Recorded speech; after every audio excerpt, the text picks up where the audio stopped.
Hello, Commanders fans.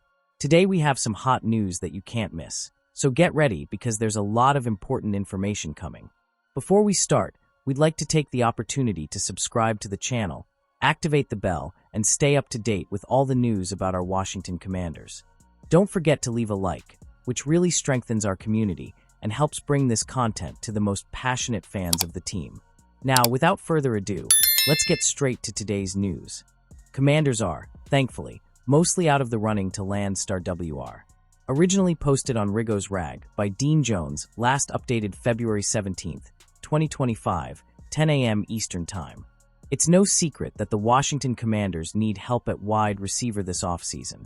They need to acquire better complementary pieces to put around second-team, All-Pro Terry McLaurin.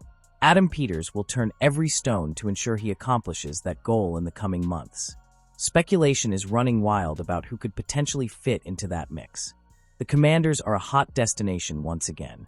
They have enough salary cap space and 7 draft picks to make the necessary moves. Nothing should be completely ruled out given Peters' aggressive roster-building strategy. One controversial link has centered on wide receiver Davante Adams, who will soon be released. The All-Pro's future with the New York Jets is more unclear than ever after the team informed quarterback Aaron Rodgers that he will not be part of their plans under new head coach Aaron Glenn. The two are closely linked, and trading the wideout seems unlikely considering the teams know he will be released with $29.88 million in cap savings attached. The Commanders have been floated as a possible landing spot for Adams if he becomes available. That has angered some fans, considering how disparaging the former second-round pick has been about the organization in the past. But an internal report appears to put Washington out of the running, even if Peters has expressed interest. The Commanders will not be among Davante Adams' preferred destinations, and that's okay. ESPN's Jeremy Fowler revealed that Adams wants to join a West Coast team once his final fate with the Jets is sealed. He's from the region, and with another year or two of solid production remaining, playing closer to home is something he reportedly prefers. The Jets are expected to address the future of receiver Davante Adams, whose $38.3 million salary cap hit is unsustainable. One source told me Adams is intrigued by a return to the West Coast and would be open to potentially joining teams like the Rams or Chargers, if he's released. I'd throw the 49ers into the conversation too. Adams grew up in Northern California. Jeremy Fowler, ESPN. Washington is a long way from the West Coast. That takes them out of the equation, which isn't a bad thing by any stretch of the imagination. Adams remains one of the league's best route-running coaches. He's lost some explosiveness, but the Fresno State product knows how to get open. This also seems like an immediate win-win move that would intrigue the Commanders as they need to maximize Jaden Daniels' rookie contract. Few fans will cry foul over Adams declaring his intentions that don't include Washington.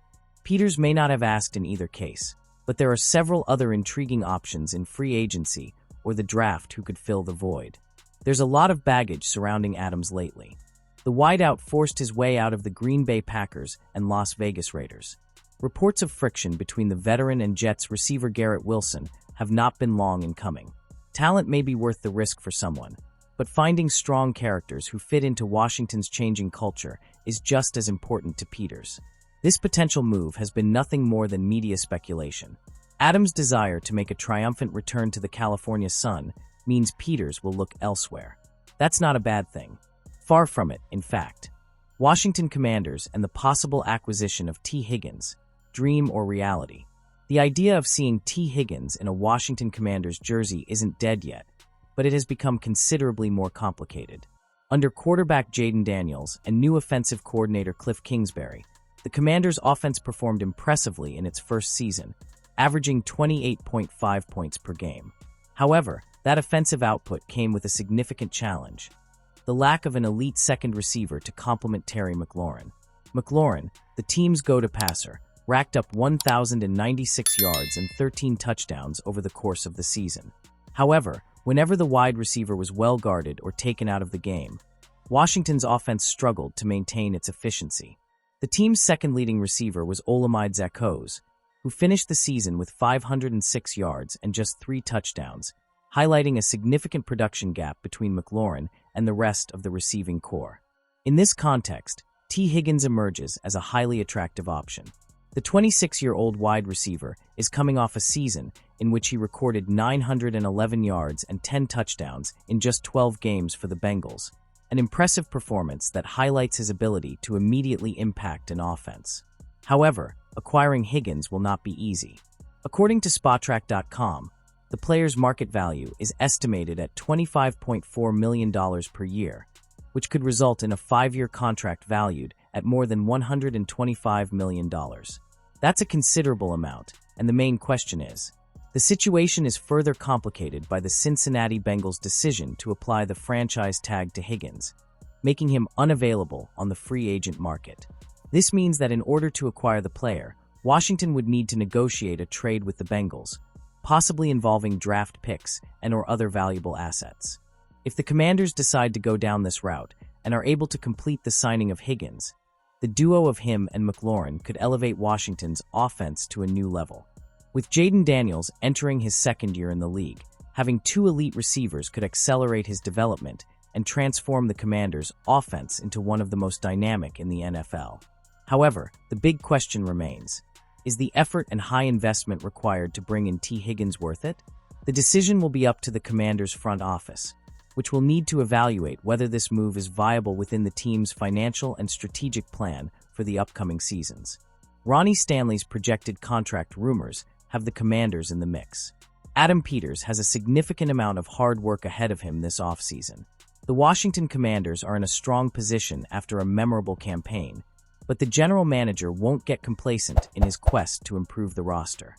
Peters should also scour free agency for potential upgrades at the tackle position, depending on who is available. The Commanders have plenty of salary cap space to make a big splash if the right opportunity presents itself. Going the draft route is possible, but Washington needs help now in its quest to maximize Jaden Daniels' rookie contract. The Commanders could be in the mix for Ronnie Stanley with projected contract price. Ronnie Stanley's pending free agency shouldn't go unnoticed. The veteran left tackle is among the best edge protectors in the league. He's an all-pro caliber player and a supreme leader in the Baltimore Ravens locker room.